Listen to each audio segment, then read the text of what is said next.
नमस्कार, जय हिंद प्यारे साथियों। आज इस क्लास में हम संस्कृत के टॉप क्वेश्चन पढ़ने वाले हैं, जिसमें आपको पेडागोजी के साथ साथ व्याकरण के क्वेश्चन भी देखने को मिलेंगे, जो आपके एग्जाम पैटर्न पर होंगे, जहां से आपको एग्जाम में प्रश्न देखने को मिलने वाले हैं। इसलिए आप सभी से मेरी रिक्वेस्ट है, वीडियो कंप्लीट देखें और आप लोग कितना स्कोर कर पाते हैं वो भी आप हमें कमेंट करके जरूर बताएंगे। तो चलिए हम शुरू करते हैं प्रश्न क्रमांक 1 से। यहाँ पर कहा गया है, संस्कृत भाषायाम कथित आदेश अनुसारेण कार्य संपादनेन विकासो भवति। अर्थात यहाँ पर इसका अर्थ हुआ, संस्कृत भाषा में कहे आदेश के अनुसार कार्य संपादन करने से विकास होता है। ऑप्शन है भाषण कौशल का, व्याकरण दक्षता का, लेखन कौशल का या फिर श्रवण कौशल का। प्रश्न समझने का प्रयास करना। कहे आदेश के अनुसार कार्य संपादन करना, मैंने आपको जो आदेश दिया आपने उसे सुना और आपने उसी के अनुसार कार्य किया।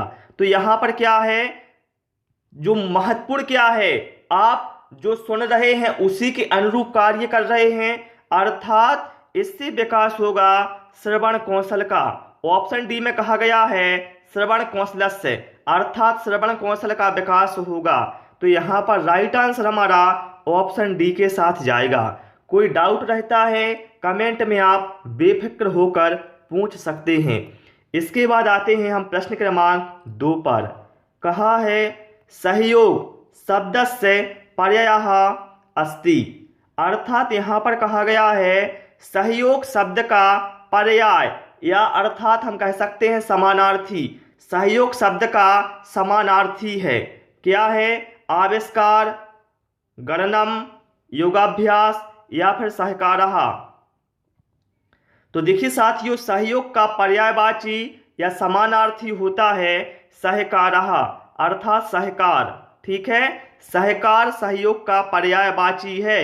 ठीक है, यहाँ पर राइट आंसर हमारा ऑप्शन डी के साथ जाएगा। ओके, और आप सभी से मेरी रिक्वेस्ट है, वीडियो पसंद आए तो वीडियो को लाइक और शेयर करें। और यदि आपने अभी तक हमारे टेलीग्राम ग्रुप को ज्वाइन नहीं किया है तो आप टेलीग्राम ग्रुप को भी ज्वाइन कर सकते हैं। यहाँ पर कहा गया है प्रश्न क्रमांक 3 में, व्याकरणम कथम पाठ नियम। अर्थात यहाँ पर कहा गया है व्याकरण को कैसे पढ़ना चाहिए। ऑप्शन है नियमहि, मतलब नियम के द्वारा, संदर्भगत अभ्यासेन, अर्थात संदर्भगत अभ्यास के द्वारा, स्पष्ट व्याख्यानेन, अर्थात स्पष्ट व्याख्या के द्वारा, या फिर लिखित कार्यण, या फिर लिखित कार्य के द्वारा। तो देखिए भाई, व्याकरण को हमें पढ़ना चाहिए संदर्भगत अभ्यास के द्वारा। तो यहाँ पर राइट आंसर हमारा ऑप्शन बी के साथ जाएगा, संदर्भगत अभ्यासेन। ठीक है, चलिए प्रश्न क्रमांक 4 पर आते हैं। यहाँ पर कहा गया है, कुर्यात इति पदम कस्मिन् लकारे प्रयुक्तम। यहाँ पर कहा गया है, जो कुर्यात लिखा है, यहाँ पर क्या लिखा है? कुर्यात। इस पद में कौन सा लकार प्रयुक्त है? क्या है? कुर्यात। इस पद में कौन सा लकार प्रयुक्त है? ऑप्शन है लोट लकार, लंग लकार, लट लकार या फिर लिंग लकार। तो देखिए भाई, यहाँ पर जो कुर्यात है ये क्रिया धातु से बना है, जिसका अर्थ होता है करना। ठीक है, और इसमें कौन सा लकार है? तो भैया इसमें लिंग लकार है। यहाँ पर राइट आंसर हमारा ऑप्शन डी के साथ जाएगा। आपके एग्जाम में शब्द रूप, धातु रूप, संधि, समास, इस तरह के जो क्वेश्चन हैं वो जरूर आने वाले हैं। चलिए प्रश्न क्रमांक 5 पर आते हैं। और क्लास कैसी लग रही है आपको वो भी आप हमें कमेंट में जरूर बता दें। यहाँ पर कहा गया है, प्रारंभिक स्तरे अधिकाधिक भाषा अभ्यास कारणीयः एन बालाः लक्ष्य भाषा व्यवहारे निपुणाः भवेयुः।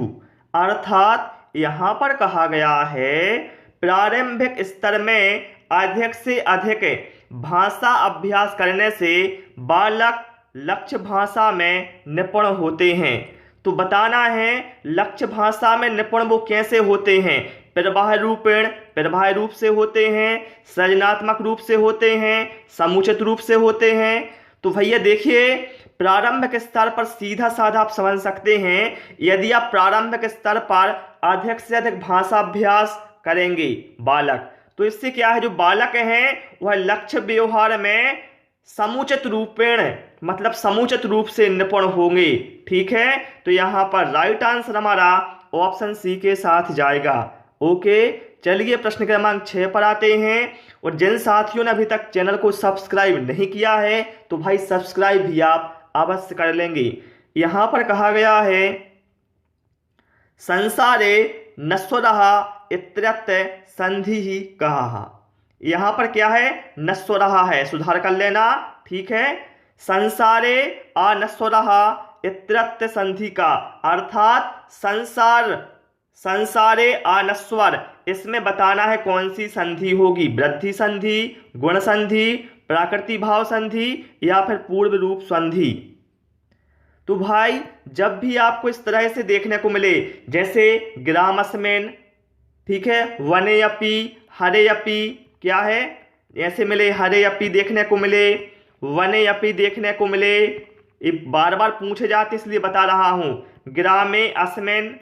ठीक है, इस तरह से जब देखने को मिले तो वहां पर जो संधि होती है वो होती है पूर्व रूप संधि। ठीक है, यहाँ पर राइट आंसर हमारा ऑप्शन डी के साथ जाएगा। ओके, चलिए प्रश्न क्रमांक 7 पर आते हैं। कहा है, प्रारंभिक स्तरे कुत्र बलम भवेत्, अर्थात प्रारंभिक स्तर में कहाँ बल होता है, मतलब किस पर बल होता है या कहाँ पर बल होता है, वाचन और लेखन पर, लेखन और भाषण पर, श्रवण और भाषण पर या फिर वाचन और श्रवण पर। तो देखिए, प्रारंभिक स्तर में बल होता है कहाँ पर, तो यहाँ पर राइट आंसर हमारा जाएगा ऑप्शन ए के साथ, वाचन और लेखन पर बल होता है। वाचन मतलब होता है बोलना और लेखन मतलब क्या होता है, लिखना। ओके, चलिए प्रश्न क्रमांक 8 पर आते हैं। यहाँ पर कहा गया है, सर्वे अस्मिन् आत्मा अस्ति, थोड़ा समझने का प्रयास करना। सर्वे अस्मिन् आत्मा अस्ति, इस वाक्य में सर्व अस्मिन् कौन सा कारक है, क्योंकि यहां से आपके एग्जाम में प्रश्न जरूर आने वाले हैं। तो देखिए, सर्व अस्मिन् आत्मा अस्ति अर्थात इसका अर्थ हुआ सभी में आत्मा है। क्या है, इसका अर्थ हुआ सभी में क्या है, आत्मा है। तो बताना है जो सर्व अस्मिन् है जिसका अर्थ है सभी में, इसमें कौन सा कारक होगा, अधिकरण कारक, करण कारक, कर्म कारक या फिर अपादान कारक। आपको कोई समस्या नहीं होनी चाहिए क्योंकि यहाँ पर मैंने हिंदी बता दी है। सभी में, यहाँ पर क्या है, में आ गया है, तो भैया में किसके में होता है, अधिकरण कारक में होता है। यहाँ पर राइट आंसर हमारा ऑप्शन ए के साथ जाएगा। कौन से कारक की क्या विभक्ति होती है ये आपको याद होना चाहिए भाई, है ना। चलिए प्रश्न क्रमांक 9 पर आते हैं। कहा है, कस्मिन् कौशले वर्तनी अधिकम महत्तम दिएते, अर्थात यहाँ पर कहा गया है कौन से कौशल में वर्तनी को अधिक महत्व देते हैं।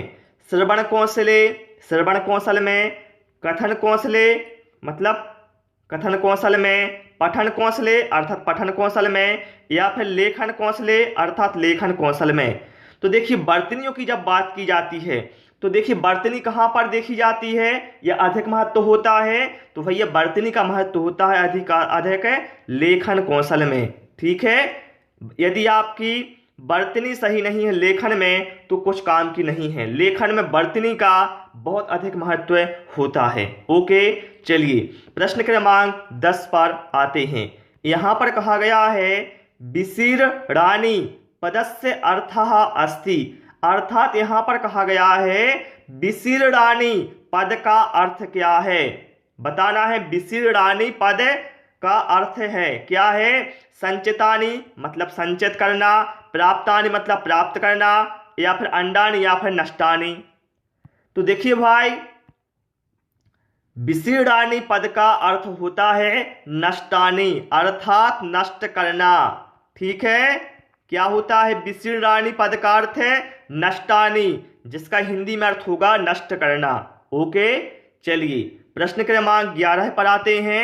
कोई डाउट रहता है भाई कमेंट में आप बेफिक्र होकर पूछ सकते हैं।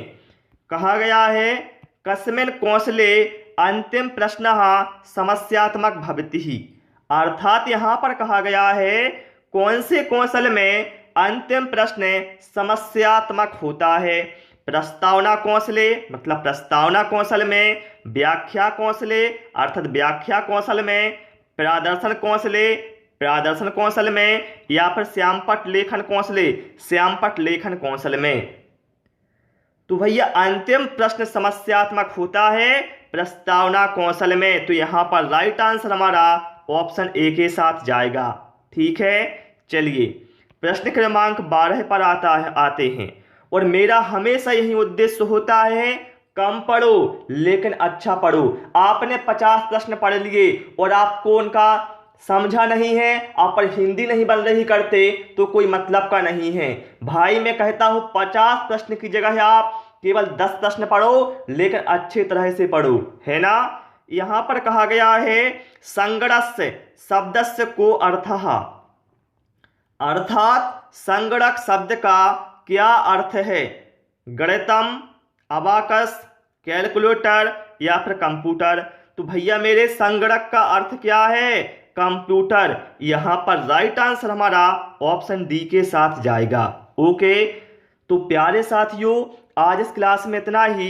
इसमें केवल हमने 12 क्वेश्चन इंक्लूड किए थे क्योंकि इसमें भाई बहुत मेहनत लगती है पीडीएफ बनाने में। ठीक है, मुझे उम्मीद है आपको क्लास पसंद आई होगी। क्लास पसंद आई हो सभी से रिक्वेस्ट है वीडियो को लाइक करें, दोस्तों के साथ शेयर करें और नए नए वीडियो पाने के लिए चैनल को सब्सक्राइब करें।